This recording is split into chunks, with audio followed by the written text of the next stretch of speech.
Today I have two mini talks, okay? So the first is just about what we want Ignite to be, and we need your help because we can't, as leaders, make it like this. You guys can. Now we can kind of try to provide that environment for you, but you guys gotta do it. And so that's the first part. Just a reminder for some of you who have been here for, some of you are in grade 12, been here 6 years. For some of you, this is brand new. And so I'm just gonna go through it fairly quickly and just kind of like, this is a place for you. And so, there's not very many places where it just seems like you're just invited to belong. And so that's what I want to talk about. And then we'll play the clip.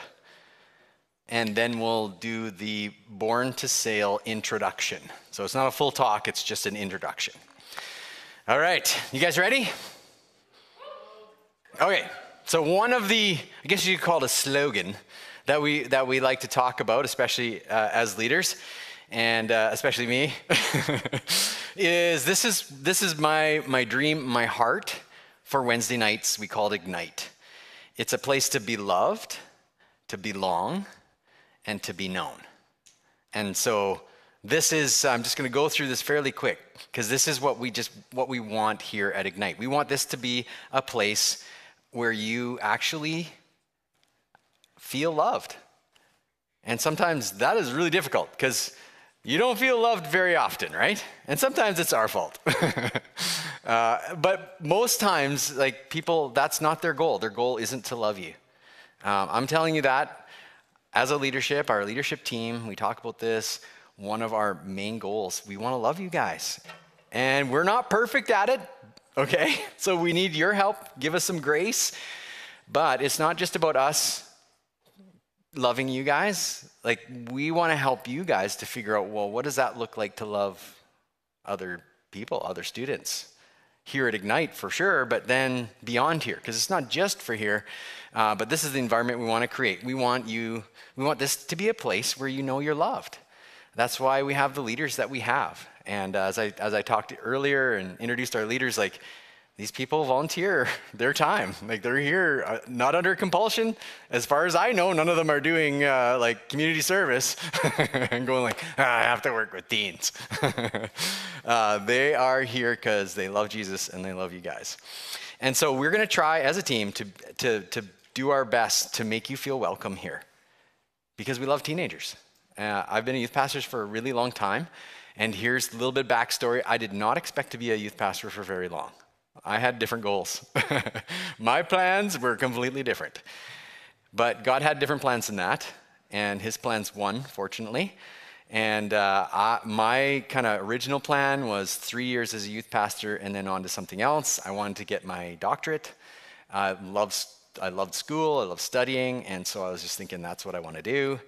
But I was here for 3 years passed really quick.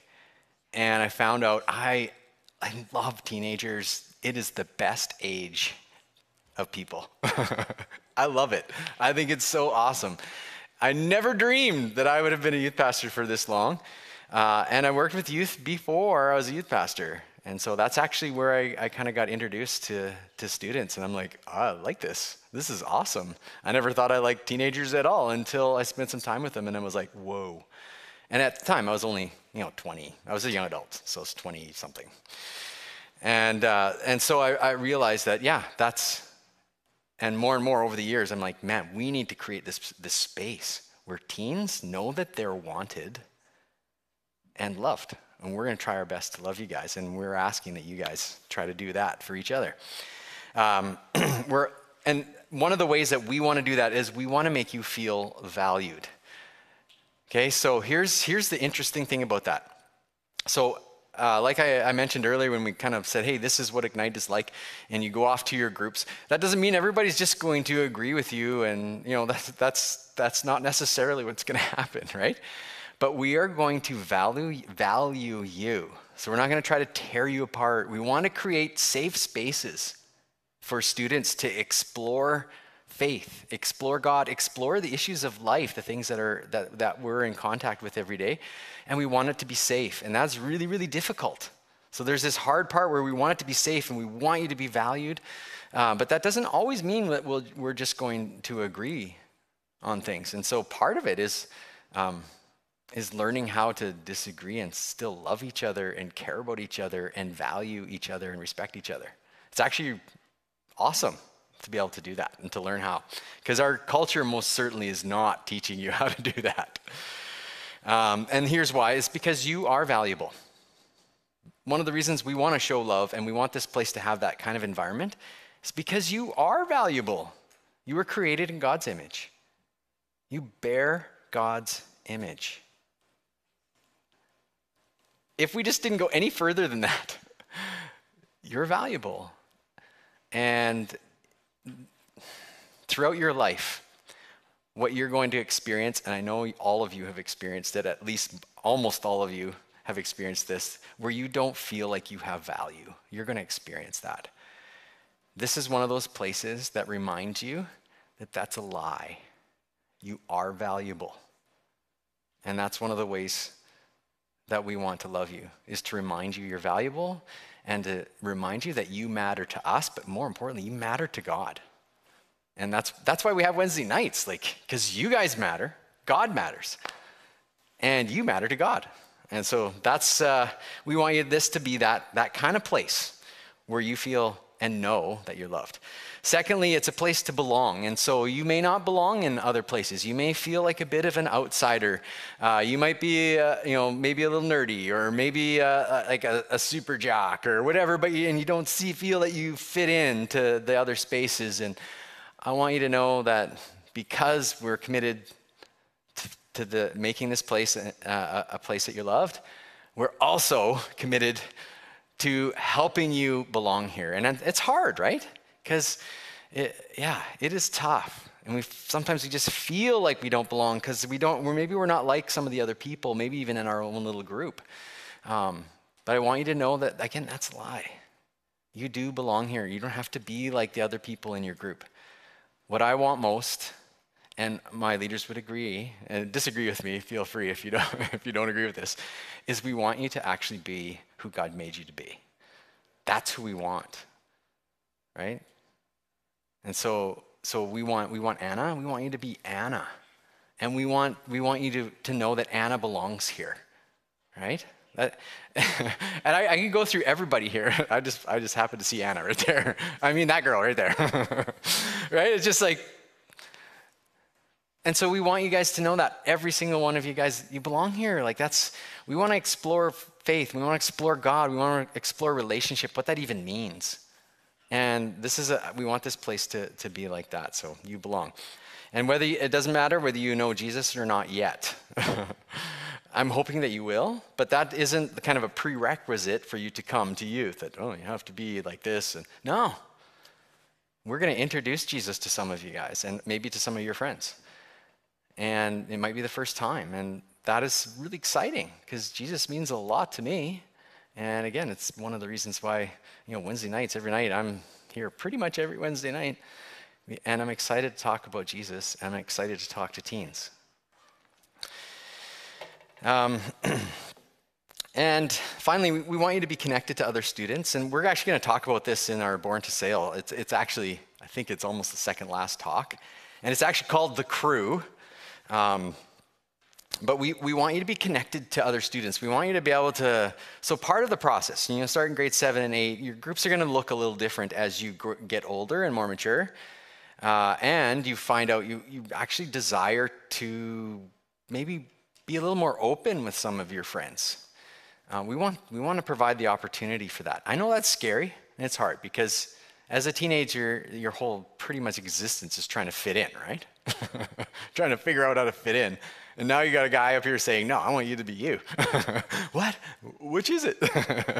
Right? So I understand that that's difficult. And fitting in is so important, especially when you're a teenager. But I kind of want to counter that a little by just going if you try too hard to fit in, you change who you are, and we want to meet you. We want to know who you are. And Yeah, and we want you to be connected to each other and learn, so when you get to be an adult, here's one of the crazy things that's happening right now, is you look at statistics, one of the killers right now is loneliness for people. And many of you going like, well, I'm lonely. Yeah, it filters down all the way. But especially in adults right now, teenagers, I would say is pretty much the same, just loneliness. And it's because you don't have anybody close to do life with. And one of the things that the church is meant to offer is closeness, deep relationships, where you can have trust, where you can let somebody know who you really are and have them not judge you, not give you the boot, not hate you for it or gossip about it, but to actually love you. That is cool, because, and our last one is called A Place to Be Known. If you can be known and loved, isn't that epic? To be known and loved. So somebody, if we know you, or somebody close, they know you, and still love you. That's pretty cool. Because especially as you keep getting older, that's harder and harder to believe, right? Because you become more and more aware of your weaknesses and your faults and your flaws and your brokenness, and you're like, ay. And so you start believing the lie that I'm not lovable, so I should probably not let people really know who I am. I want you to know that we want to create those opportunities for you. Not with the whole group. Not the whole group is like, 40 people aren't going to know you. But there might be a couple. It might be one of your leaders. It might be one of the other students where you get to be in a little bit deeper relationship with them, and you get to be known by them. And so that's kind of what life is, at least I think, my kind of take on the New Testament in the Bible is how the church is meant to be. It's meant to function in a way where you walk closely with a few other believers. All right. Oh yes, and this is the reminder. We're trying our best to make it a safe place. And the scary part is to be known is also requires you to be vulnerable. The hard part about being vulnerable is that you can get hurt. Right? And it's going to happen to you lots in your life. And that's what makes it really hard to allow people to really know who you are. Because we fear rejection, we feel hurt, we don't want to disappoint people, because if they really knew who we really were, right? And so, anyway, this is kind of the environment we want to create. We want this to be a place where you can be loved, where you can belong, and where you can be known. All right, we have a clip now. And let me set it up here while Sam gets it ready. So this is from the first movie. They're stuck on an island. They've been, did we have the pirate word for that in our game? They've been marooned on a desert island. It's him and Elizabeth, which is one of the female main characters, and Jack Sparrow. He's the captain of, or used to be the captain of the Black Pearl, but Captain Barbossa stole it. If you've never seen the movie, that's okay. We're going to play quite a few of these clips. In fact, we have at least one in every talk. And so this one's probably the shortest one, but it's a really cool little deal with where Jack Sparrow kind of gets a little bit deeper and tells you what the Black Pearl means to him. So that's our clip for today. Captain Jack, marooned on an island with Elizabeth. And there's a few things that I want to take you through. First of all, so this is our new series. It's going to last almost till Christmas. It's called Born to Sail. And so what is Born to Sail? Well, this is what it is in a nutshell. A trip through the gospel, which is the good news about Jesus, using themes from the Pirates of the Caribbean movies to illustrate God's plan of salvation. So they're illustrations that we're going to be using. His great love for us and his desire to be with us. And so I don't know, I think it was pretty much the first time I saw this movie, I was like, this is unbelievable. They have stolen a lot of the Bible's themes to make this story. And I've said this before, but for those of you who are new, All the best stories out there, those ones that just grab you deep, it's like, yeah, I love that movie, or I love that book. They use gospel themes because the best story ever made, ever told, and it's a true story, is the story about Jesus, is the story about God and what he's done for us and what he's went through. Because you think about it, there's always this like struggle, tension, right? There's a hero, like all of these epic stories, and they grab you and you're like, yeah, for the hero. And then there's some sort of tragedy, you're like, ah! But it makes the hero stronger, and the hero comes through in the end and redeems people or his family or her, whatever it is, right? And so all of those epic stories, they follow, they're using the themes from the gospel. And so we're going to play it back. And we're going to use the themes of the gospel that have been borrowed by Disney when it comes to the Pirates of the Caribbean. There's some really cool ones, and you'll see through the clips that it's pretty awesome. All right, so what is this series about? Well, this series, if you guys have had any of these questions, we are going to tackle some of these questions. How did the world get so broken? Right? You look around, it's crazy. And it seems to be getting worse. But how did it get here? Why is it like this, right? How about this one, a little more personal, like not just out there, but why is life difficult? Like most of us have experienced some really difficult times, and some of you maybe not, but I would say by the time you're high school, you've been through some tough times, whether it's inner struggles or whether it's out there. We talked about fitting in a little while ago. Fitting in is hard, and that's a struggle. And so most of us have experienced some pretty major struggles by the time we are, through our teens. How about this one? Why does getting new stuff never fully satisfy me? Right? It's there. You get this kind of shot of joy going or happiness or whatever it is. You're like, oh, this is so awesome. But then it fades. And whatever brought you that quick happiness kind of either gets tossed in the closet, forgotten, and it's on to the next thing. Why? Why do we do that? Why are we like that? And in case you just thought it was you, we're all like that, right? In different ways. How about this one? What is the purpose, or what is the meaning of life? Like, why am I here? So if the world is broken, and we've asked this question, how did it get so broken? What is God up to? Like, what's he doing? Is he trying to fix it? And if he is, what is he doing to fix it? Because it doesn't seem to be working, right? How about this? How is it possible to have a relationship with a God you can't see? Or maybe don't know about? Like, how can you do that? That seems like a pretty hard thing to do. Most of us, if we had an imaginary friend that we couldn't see, we left that behind a long time ago, right?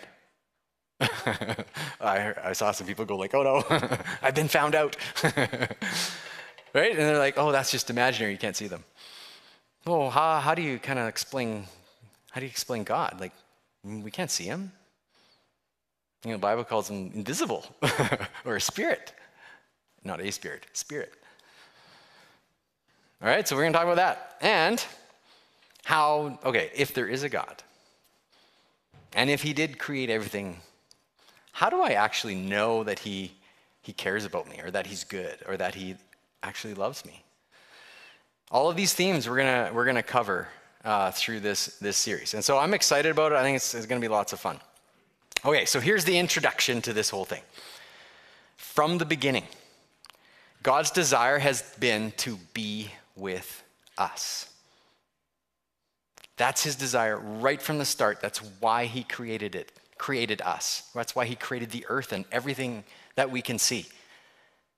Because it's God's desire to be not just with us, but close. He wants to be with us. In fact, and when we read in the creation story in Genesis, which is the first book of the Bible and talks about creation and how the world got here, that's what it was like. But then something happened. And we're going to talk about that next week. Sin entered the world. And you were like, what's that? What does that mean? Well, we're going to talk about that. And so his desire to be with us is fueled by his great love and his never-ending work to restore the relationship that we had with him. He wants to restore that because that's why he created us to begin with. And so we're going to explore that too throughout this series. However, to be in right relationship with God, and we'll find this out, we needed him to come to us because there's no way we can get to God. There's no way we can live a good enough life. There's no way we can try to be our best. We can't get to God. He's just too far. And so what did God do? He came to us, but he didn't just come to us. He became one of us. It's just so cool, right? God became human? Really? He became one of his created beings? That's like you make a drawing and you're just really proud of it and you love it and something happens to the drawing and the only way that you can save this drawing is to become a drawing. What? Yeah. That's what God did for us. He became one of us. This is really cool. And we're going to explain that in greater depth later. So when sin entered the world, something else happened. And this is depicted beautifully in this movie, and we have a few clips about this. When sin entered the world, we became slaves to sin. And a big part of God's work has been and still is to set us free. Oh, there's a key word, free. You guys remember that one from the clip? The pearl, the black pearl? Yeah. Okay, so here's how the Bible phrases these things that we're talking about. In Galatians chapter 5, verse 1, this is what Paul, who's the Apostle Paul, wrote this. It is for freedom that Christ, that's another name for Jesus, it is for freedom that Christ has set us free. Stand firm then, and do not let yourselves be burdened again by a yoke. You guys know what a yoke is? You ever, yeah. Yes, it is. This is a different kind, though. You nailed it. But this is a different kind of yoke. So, have you guys ever seen like oxen? And there's that thing that goes across. In fact, you know what? There's one in the Pirates of the Caribbean. I just realized. The stocks, right? Where you got this thing and yeah, anyway, I guess that's kind of a yoke. But they yoke the oxen together, right? Put them together and so they used to farm with them or carry stuff. And the yoke is that wooden thing that keeps them together and makes them do the same thing. And so what the image that he's giving us here is that sin is yoked to us. It's like, what? And it's making us a slave. So it's the lead. And we're just yoked to it and it's pulling us. I'm like, yeah, that sounds awful. But did you hear what he said at the beginning? For freedom. That's why Christ came, to set us free. All right, Romans 8, 1 and 2 says, therefore, there is now no condemnation. You guys know what condemnation is? If someone condemns you, what are they doing?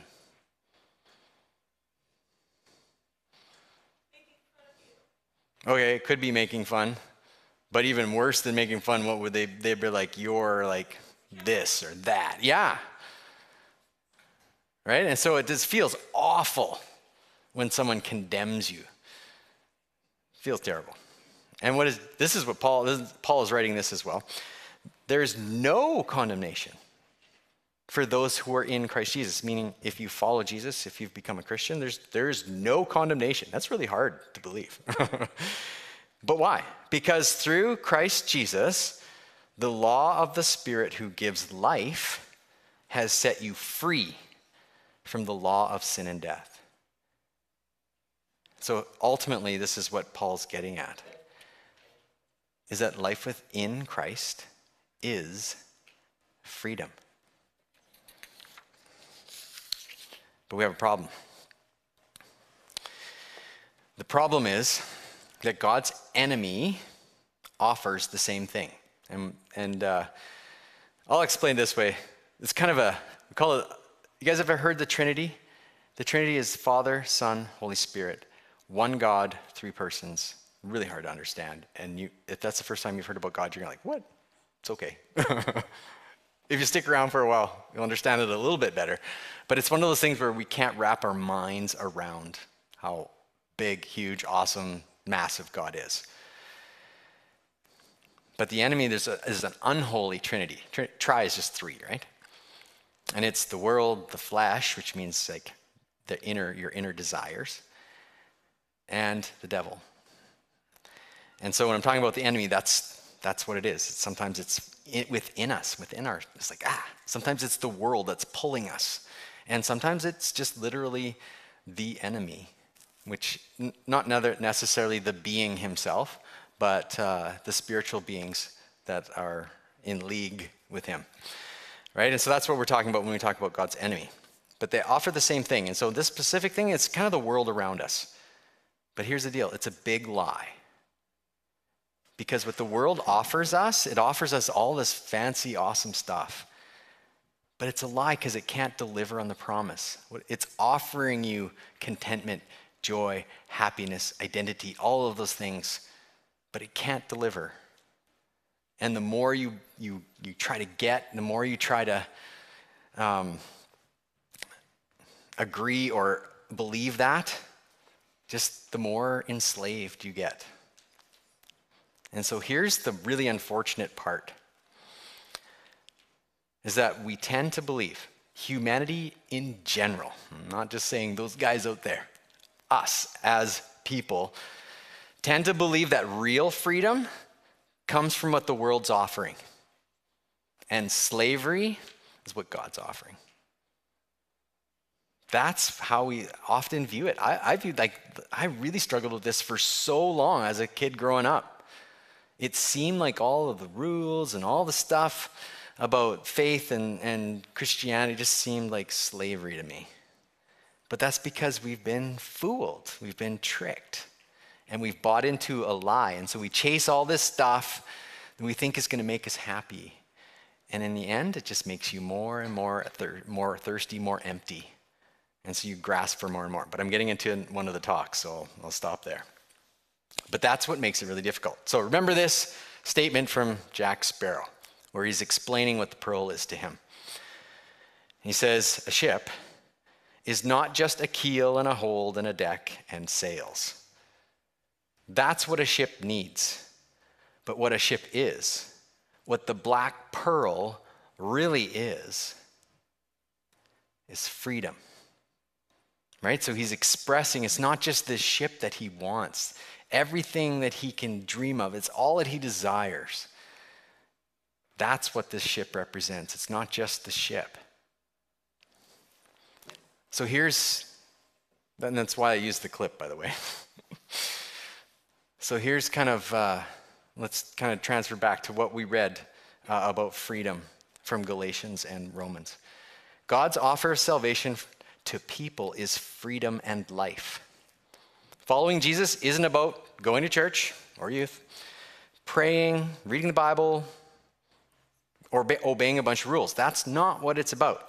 Those are things that Christians do, and most of them we really need, of all of them, right? But what we really, really need, but what God is offering, is to be known and to be loved. To be known completely, because God, you can't hide from God. God knows everything about you. But the crazy thing is that he loves you completely, which is mind-blowing. And like a ship is designed to sail, you were designed to be in relationship with God. Everything else will leave us empty and lost, and we'll find that next week. We're going to talk about that. Nothing else will satisfy. It'll always fade, and you'll have to go on to the next thing. So over the next few weeks, we're going to explore God's offer of freedom and what the counter offer from the world is. And so here's our final statement, and then we'll head to our groups. I have some treats for the groups as well. Just like a ship is created for one ultimate purpose, it's to sail, right? You too were created for a purpose. Ultimately, one purpose. Is to be in relationship with God. That ultimately is why he created us, to be in relationship with us. And what this relationship is, what following Jesus really is? It's freedom. And that is the whole message of the Bible, that this is freedom. And so that's the introduction to this series. I think it's going to be really fun. So next week, so here's the order of the talks. It goes, next week's the curse, and then it's the code, and then it's the cure, and then it's the cost. Yeah, catching some repetitive things here, right? C's. After the cost, it's the compass. And then it's the crew. The commission. And finally, it's the crew. And so that we're going to just go through all of these themes of the gospel, God's plan of salvation, using these images and the metaphor of a ship, the Black Pearl.